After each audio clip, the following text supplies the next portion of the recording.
अनधिकृत शाळांमध्ये प्रवेश घेऊ नये, पालकांना मनपाचे आवाहन. नाशिक महानगरपालिका हद्दीतील अधिकृत शाळांमध्येच विद्यार्थ्यांना प्रवेश द्यावा आणि अनधिकृत अथवा बंद करण्यात आलेल्या शाळांमध्ये प्रवेश घेऊ नये, असे आवाहन नाशिक मनपा शिक्षण प्रशासन अधिकारी डॉक्टर मीता चौधरी यांनी केलं आहे. मनपा हद्दीतील काही शाळा अनधिकृत असून त्यामध्ये विद्यार्थ्यांना प्रवेश दिल्यास भविष्यात होणाऱ्या शैक्षणिक नुकसानाला पालक स्वतः जबाबदार राहतील, असंही त्यांनी स्पष्ट केलं आहे. पालकांनी प्रवेश प्रक्रियेदरम्यान शाळेची अधिकृत मान्यता तपासून प्रवेश निश्चित करावा, असं आवाहन करण्यात आलं आहे. मनपा शिक्षण विभागाने दिलेल्या माहितीनुसार महानगरपालिका हद्दीतील 5 शाळा अनधिकृत आहेत. यापैकी 2 शाळा सन 2025-26 या शैक्षणिक वर्षात बंद करण्यात आल्या आहेत. अनधिकृत शाळांची यादी पुढीलप्रमाणे आहे.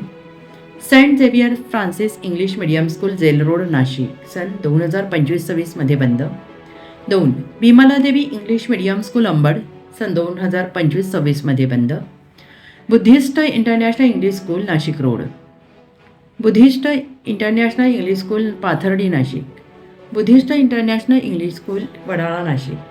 पालकांनी आपल्या पाल्यांचे शैक्षणिक हित लक्षात घेऊन केवळ अधिकृत आणि मान्यताप्राप्त शाळांमध्येच प्रवेश घ्यावा, असे आवाहन डॉक्टर मीता चौधरी यांनी केलं आहे.